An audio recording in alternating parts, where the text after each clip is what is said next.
Hai teman-teman, pada kesempatan kali ini aku akan sharing ke kalian mengenai apa aja sih yang bakal ditanyakan di wawancara UKPPG. Disclaimer, aku buat video ini sesuai dengan pengalaman aku ya. Jadi mungkin ada beberapa dari kalian yang nantinya pertanyaannya akan berbeda dengan aku. Karena aku sendiri juga pertanyaannya banyak yang berbeda dengan teman-temanku yang sudah melakukan wawancara UKPPG.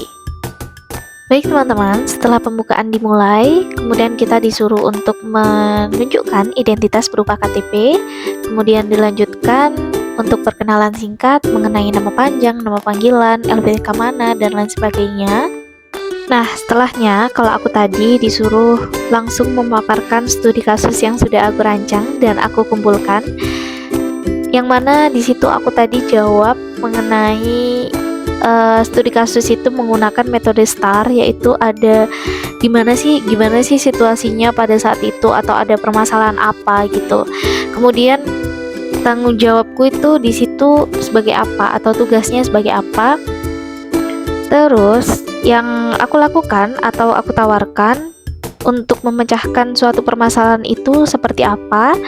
Dan yang terakhir adalah hasil dari tindakanku itu bisa berdampak atau tidak untuk memecahkan permasalahan yang ada tersebut. Soal yang kedua adalah bagaimana cara mengatasi peserta didik yang kurang minat dalam belajar. Nah, ini jawabannya tentu opsional, tergantung pengalaman kalian di PPL atau tempat magang kalian, entah itu magang 1 ataupun 2. Kalian bisa memaparkan bagaimana cara kalian untuk mengatasi peserta didik yang kurang minat belajar.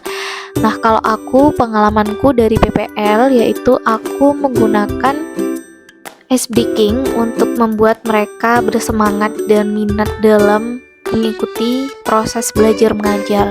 Selain itu juga bisa menggunakan teman yang kelihatannya excited banget dalam mengikuti pelajaran untuk memotivasi temannya yang lain agar bisa bersemangat juga dalam mengikuti proses belajar mengajar.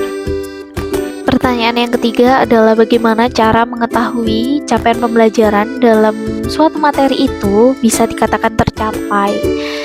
Nah, ini sebenarnya jawabannya udah jelas banget karena tentu dari capaian pembelajaran itu kita turunkan menjadi tujuan pembelajaran, dan cara untuk mengukur atau alat ukur tujuan pembelajaran itu tercapai atau tidak kita bisa menggunakan asesmen formatif. Yang mana asesmen formatif itu adalah asesmen yang digunakan untuk mengetahui tujuan pembelajaran pada hari itu atau pada materi itu bisa tercapai atau tidak. Selanjutnya, dari asesor juga menanyakan mengenai pentingnya organisasi. Nah, penting gak sih organisasi itu? Kalau menurut aku penting ya, penting banget, karena di dalam organisasi kita gak hanya berkumpul, bermusyawarah untuk mencapai mufakat atau menyelesaikan permasalahan atau tukar ilmu saja, tapi di dalam organisasi itu kita juga banyak belajar mengenai public speaking, kemudian tentang sikap toleransi, kemudian sikap menghargai satu sama lain dan lain sebagainya. Tentu banyak sekali manfaat yang dapat kita dapatkan ketika kita mengikuti sebuah organisasi. Nah, mungkin itu teman-teman yang bisa aku sampaikan. Kurang lebihnya teman-teman bisa mencari informasi terkait pertanyaan wawancara di media sosial lain. Semoga berhasil dan jangan lupa like, comment, and subscribe. See you next time.